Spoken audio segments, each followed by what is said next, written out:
Comment avoir une bonne élocution à l'oral? C'est ce qu'on va voir dans cette vidéo, comment parler de manière claire, nette et précise pour transmettre un message à son auditoire ou à une seule personne lors d'une conversation ou alors à plusieurs lors d'une conversation de groupe et arriver à tenir un discours sans bafouiller, sans se tromper, etc. C'est ce qu'on va voir dans cette vidéo. Je tiens également à préciser que ça peut vous servir si aujourd'hui vous tournez des vidéos pour éviter de faire des cuts toutes les 30 secondes dans vos vidéos.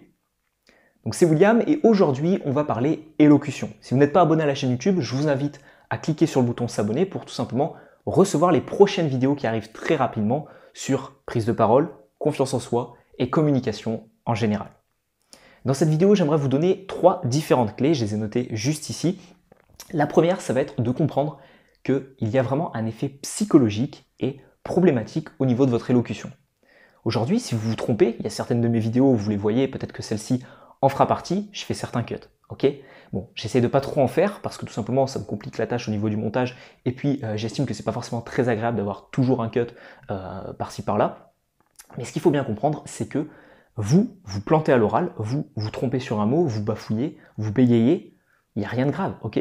On a vu très récemment l'orateur Winston Churchill qui avait des problèmes de bégaiement, il a réussi à corriger ça avec le temps, mais ça lui arrivait encore de bégayer sur certains discours et des grands discours qu'il avait à faire. Okay, donc si vous bégayez, il n'y a pas de souci. Okay, si vous vous trompez sur un mot, il n'y a aucun problème.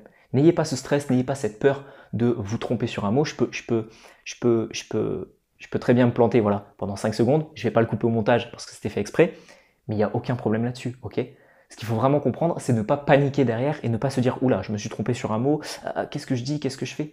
On se calme, on se détend. Okay, donc effet psychologique, ne vraiment pas avoir peur de se tromper sur certains mots et ne pas avoir peur de bégayer, ça arrive à tout le monde, soit de se tromper sur un mot, soit de bégayer, soit de prononcer plusieurs fois le même mot, soit d'oublier ce qu'on a à dire, etc.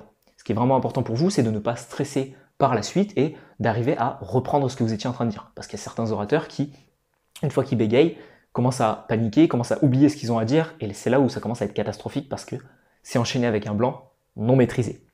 Ensuite, les 2 autres clés que j'aimerais vous donner dans cette vidéo, ça va être d'avoir un débit et un ton de parole qui va être différent et qui va vraiment varier au fur et à mesure.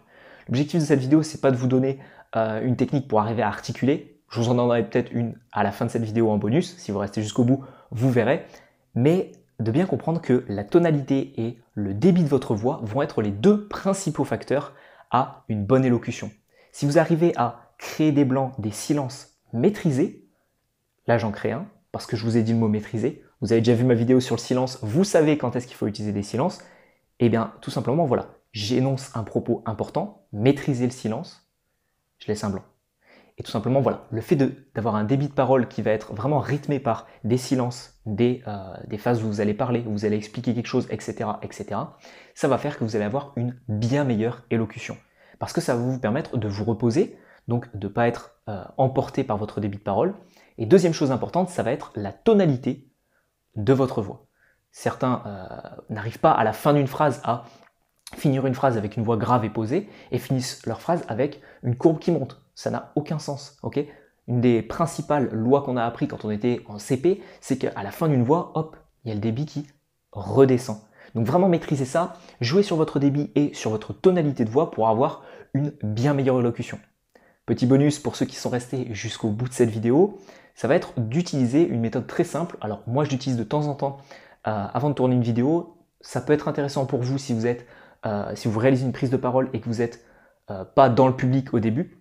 Ça va être de prendre, alors j'ai pas de stylo ici, ça va être de prendre un stylo, de le mordre dans votre bouche, comme ça, et tout simplement d'essayer de parler, en articulant au maximum. En fait, vous allez avoir les dents qui vont être serrées et votre bouche qui va être écartée, et ça va vous obliger à vraiment à articuler du mieux possible. Et une fois que vous allez enlever le stylo et que vous allez parler de manière nette et distincte, eh bien qu'est-ce qui va se passer? Vous allez avoir une meilleure articulation. Il existe également des tonnes de phrases à prononcer, etc. Les chaussettes de l'archiduchesse sont-elles sèches? Vous en connaissez, vous regardez sur YouTube ou sur Google pour retrouver ces différentes phrases. Moi personnellement, j'aime pas trop parce que c'est un petit peu complexe à mettre en place. Par contre, la méthode du stylo, elle est extrêmement intéressante. Donc j'espère que cette vidéo sur l'élocution vous aura plu. Comme je vous ai dit au début de cette vidéo, vous avez la possibilité de vous abonner pour recevoir les prochaines vidéos communication et prise de parole qui arrivent très bientôt. Et vous avez également la possibilité de retrouver mon livre « Les 9 clés de la prise de parole en public » dans le premier lien qui se trouve dans la description de cette vidéo. Vous retrouverez un extrait totalement gratuit, de manière totalement offerte, pour apprendre à avoir plus confiance en vous et à structurer correctement vos oraux. D'ici là, on se retrouve pour une prochaine vidéo ou sur mon e-book si vous décidez de le télécharger gratuitement. Et je vous souhaite tout le succès que vous méritez sur vos prises de parole. C'était William, ciao ciao.